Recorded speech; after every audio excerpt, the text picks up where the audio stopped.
أسلوب الاستفهام، تكملة أسلوب الاستفهام إلى ما وصلنا إليه. من أسماء أسلوب الاستفهام، أسماء أسلوب الاستفهام مثل ما قسمنا على 3 أقسام: عاقل، ما يدل على الحدث، ما يدل على الحال والزمان والمكان. القسم الثاني راح نجي عليه أسماء الدالة على الزمان والمكان والحال. نجي على أسماء الدالة على الزمان والمكان. ما يدل على الزمان مثل متى وأيان وأيو. ما يدل على المكان مثل أين وأن وأيو. زين، وش تنعرف ذني الأسماء الدالة على الزمان والمكان؟ 3 إعرابات لها: يا إما خبر مرفوع، خبر مقدم عفوا، يا إما خبر مقدم، يا إما ظرف، يا إما خبر للفعل الناقص. الصور طبعا راح أفق لكم إياها، تشوفون الجدول قدامكم. أولا خبر مقدم إذا تلاها أحد أنواع المعارف: أينما كنتم تدعون من دون الله. زين. ثانيا ظرف زمان ومكان: أولا أو عفوا أليف وباء، فعل تام وليس ناقصا. إذا تلاه فعل تام وليس ناقصا: فأين تذهبون. باء، إذا تلاها فعل ناقص استوفى خبره: متى كان أخوك مسافرا. ثالثا خبر للفعل الناقص: إذا تلاها فعل ناقص لم يستوفي خبره. يعني إذا تلاها، هذا ثالثا الحالة الثالثة، إذا خبر للفعل الناقص إذا تلاها فعل ناقص لم يستوفي خبره من أخوات كاملة: أين صارت دار ليلى. انتهينا من أسماء الدالة على الزمان والمكان. نأتي إلى أسماء الاستفهام الدالة على الحال. وشنو هي؟ وش تنعرب؟ هي كيف وأن. كيف وأن. زين، تنعرب خبر مقدم وحال وخبر للفعل الناقص. خبر مقدم إذا تلته معرفة. زين، حال تنعرب إذا تلاها فعل تام وفعل ناقص. فعل تام غير يعني غير ناقص، والفعل الناقص استوفى خبره، ينعرب حال.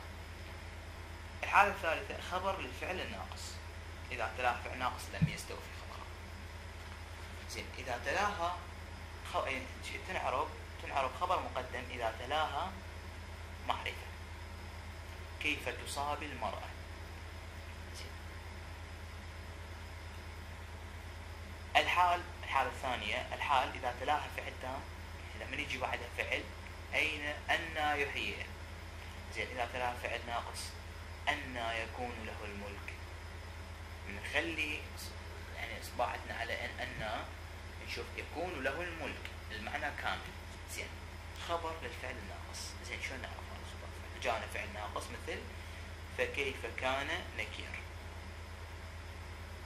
زين، يعني خلي إصبعتك على فكيف، ايش راح يكون؟ كان نكير. زين، شنو كان نكير؟ إذا تشيل إصبعتك فكيف كان نكير يصير مجرد يعني شلون خبر، يعني خبر للفعل الناقص والمعنى يكتمل به.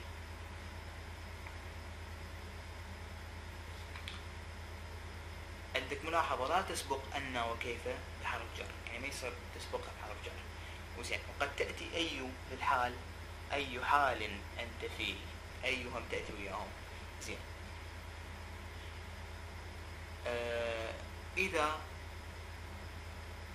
إذا تتلى كيف وأن، يعني أداة الشرط إذا في إعراب اسم الاستفهام خبر على تفسير وجود معرفة محذوفة بعدها وتقدير كيف الحال، فكيف إذا أصابتهم مصيبة. يصير شلون أداة الشرط إذا يعرب اسم استفهام أو خبر على تفسير وجود المعرفة.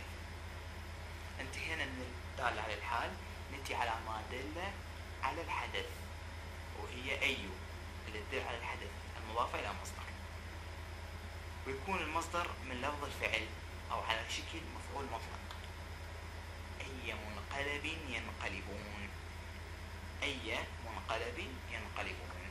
إلى هنا انتهى ما دل على الحدث.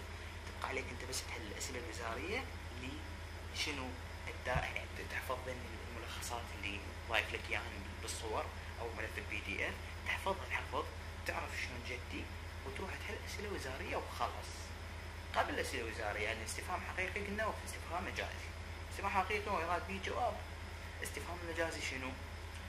هو اذا لم يرد به جواب يخرج الى اولا النفي، وثانيا التعجب. النفي مثل هل يستوي الذين يعلمون والذين لا يعلمون، هو ما يريد، هو اصلا ما يريد شو اسمه، هو مجازي، هو ما يريد جواب، هو بس ينفي. هل يستوي الذين يعلمون يعني معناها لا يستوي الذين، ويكون جملتها الا بالنفي.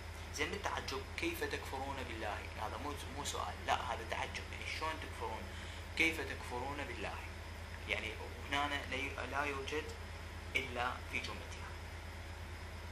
زين هسه اني شوي جبت علي شلون راح اعرف. زين شلون راح اعرف هاي الجمله استفهاميه؟ سؤال، كيف تكون الجمله استفهاميه، او شلون تعرف هذه الجمله استفهاميه؟ اولا تفكير بطبيعه المستفهم عنه، عاقل غير عاقل، زمان مكان، تعرف شنو انت تسال عليه، هذا عاقل غير عاقل، زمان مكان. زين ثانيا وضع اسم الاستفهام وحذف المستفهم عنه، تحذف المستفهم عنه تضع اسم الاستفهام. الى هنا يكون قد انتهى اسلوب الاستفهام والشرح الثالث من سلسلة شروحات مادة اللغة العربية الصف السادس العلمي. نشكر طيب متابعتكم، وانتظرونا بشروحات قادمة. لا تنسونا بالدعم، لايك، سبسكرايب، انطباعكم، آراءكم، مقترحاتكم، الشيء اللي ما فهمتوه، وإن شاء الله احنا نضيف لكم هذه الصور وهذه الملخصات بالوصف بالديسكربشن، إن شاء الله تستفادوا من عندها.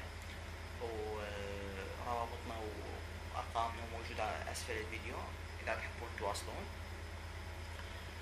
نقول لكم في أمان الله ومع السلامة.